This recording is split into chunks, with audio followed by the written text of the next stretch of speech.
وعلیکم السلام ورحمۃ اللہ تعالی وبرکاتہ۔ الحمد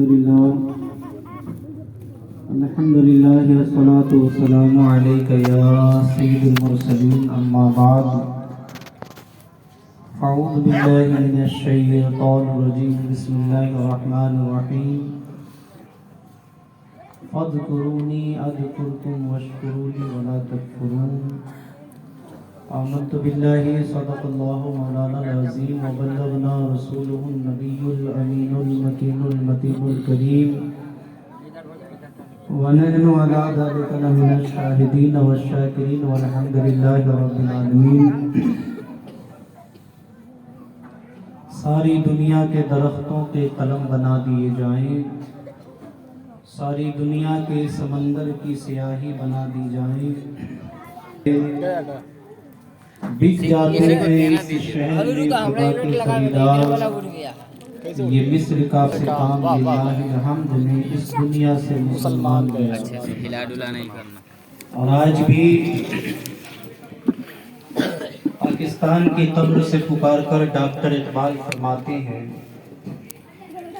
محمد کی محبت دین حق کی شرط اول ہے، محمد کی محبت دین حق کی شرط اول ہے، اسی میں ہو اگر خامی تو سب کچھ نامکمل ہے۔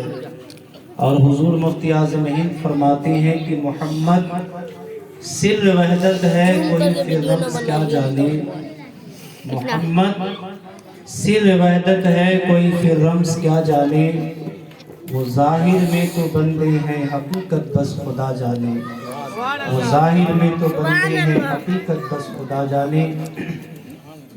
اور اعلیٰ حضرت عظیم البرکت مجدد دین و ملت الشاہ امام احمد رضا خان فاضل بریلوی ارشاد فرماتے ہیں، زمین و زمان تمہارے لیے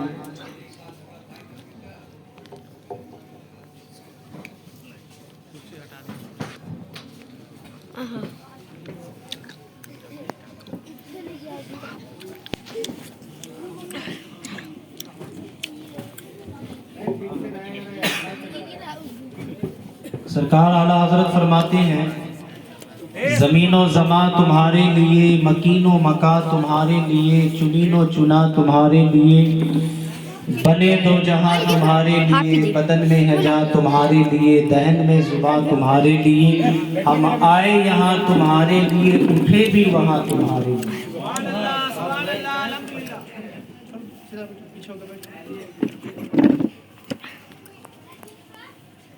ہم سب لوگ محفل میلاد میں عربی زبان میں مولود النبوی کہا جاتا ہے، اس کو ہم لوگ اپنے زبان میں کہتے ہیں میلاد شریف۔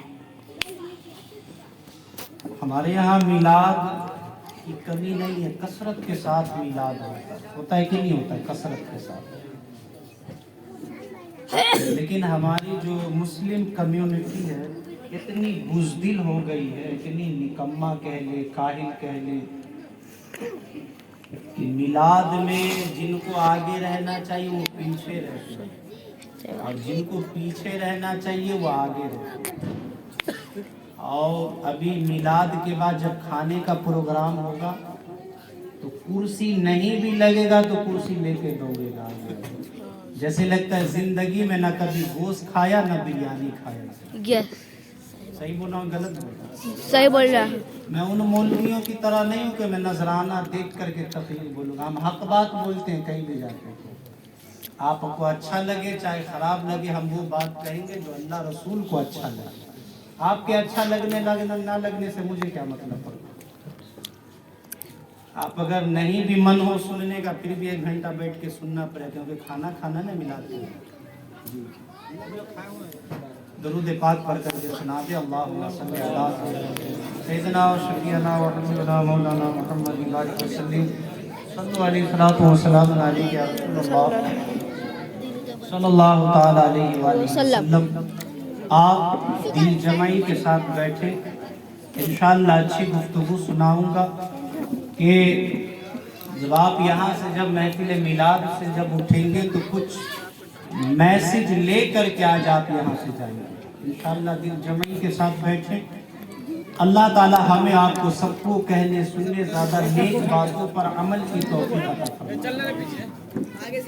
میں نے خطبہ مسنونہ کے بعد قرآن کریم کی ایک چھوٹی سی آیت پڑھنے کا شرف حاصل کیا۔ اللہ تبارک و تعالیٰ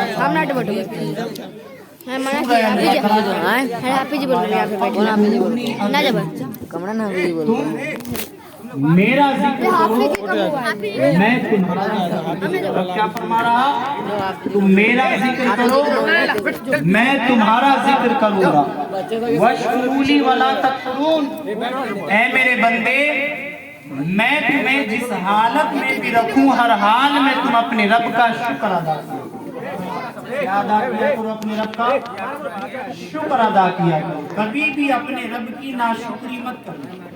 جو میلاد میں ہم لوگ بیٹھے ہیں یہ عقیقے کا میلاد ہے، صاحب نے نیا مکان بنایا، اس کے تعلق سے محفل میلاد کا انعقاد کیا گیا۔ یہ ہو گیا اپنے رب کا شکر ادا کرنا۔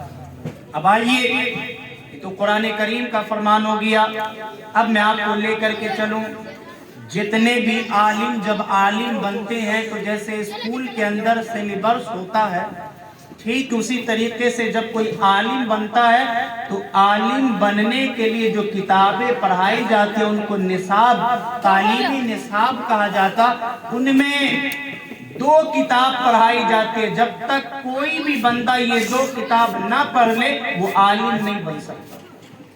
اور اس کتاب کا نام ہے گلستان بوستان، علامہ شیخ سعدی رحمۃ اللہ علیہ کی لکھی ہوئی کتاب ہے، اور یہ فارسی زبان کی کتاب ہے۔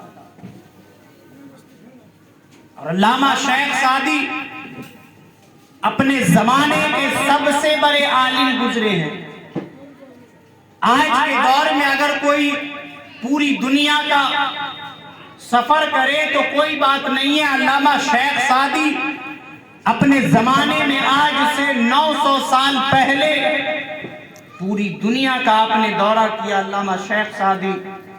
اور جب سیر کرتے کرتے گھومتے گھومتے جب آپ عراق پہنچے، کوفہ پہنچے، جب کوفہ کی سرزمین پر علامہ شیخ سعدی جب پہنچنے کے بعد کوفہ کی جو جامع مسجد تھی، وہی مسجد جس میں مولا علی امامت فرماتے تھے، وہی مولا علی جب آپ جا رہے تھے فجر کی نماز پڑھانے کے لیے تو آپ کے اوپر حملہ کیا گیا، وار کیا گیا آپ کے اوپر، اور آپ شہید ہو گئے، شہادت کا درجہ آپ کو ملا۔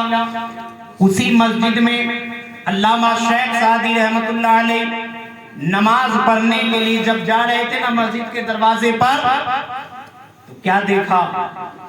مسجد میں گئے، نماز ادا کی، سجدے کے حالت میں گئے، ہاتھ اٹھا کر کے دعا کی، مولا میں دین کا کام کرتا ہوں، کتابیں لکھتا ہوں، قرآن پڑھتا ہوں، حدیث پڑھتا ہوں، فقہ کو میں پڑھتا ہوں، میں دین کا کام کرتا، لوگوں کو توبہ کرواتا، لوگوں کو کلمہ پڑھاتا، داخل اسلام کرتا، کافروں کو میں جو ہے کلمہ پڑھا کر کے داخل اسلام کرتا۔ مولا میں تیرا دین کا اتنا کام کرتا، لیکن میرے رب ذوالجلال تیرا یہ بندہ اتنا دین کا کام کرے، اس کے پیر میں چپل نہیں ہے، لیکن مولا جو دین کا کام نہیں کرتا، جو دنیا دار لوگ ہے، مولا تو نے اسے پیر میں پہننے کے لیے جوتے بھی دیے ہیں، چپل بھی دیے ہیں، مولا میں تیرے دین کا اتنا کام کرتا اور تو نے میرے پیر میں چپل نہیں دیا، کاش میرے پاؤں میں چپل ہوتا، اتنا کہنا تھا۔ اس کے بعد آپ کوفہ کی وہی جامع مسجد سے پلٹ کر کے آپ دروازے پر آئے، جب دروازے پر آئے نا تو آپ نے دیکھا ایک فقیر بیٹھا ہوا ہے مسجد کے دروازے پر، جو لوگوں سے سوال کر رہا، مانگ رہا، کیا دیکھا؟ اس کے پاس تو پیر ہی نہیں تھے جو چپل پہنتا۔ واپس پلٹ کر کے مسجد میں گئے، سجدہ کیا اور اپنے رب سے کہا، مولا تیرا شکر ہے تو نے مجھے چپل تو نہیں دیا لیکن چلنے کے لیے تو نے مجھے پیر عطا فرمایا۔ سبحان اللہ سبحان اللہ۔ دنیا میں تو ایسے بھی بندے ہیں نا کہ کسی کو تو نے پیر ہی نہیں دیا، مولا تو نے تو مجھے پیر دیا جس سے میں چلتا ہوں۔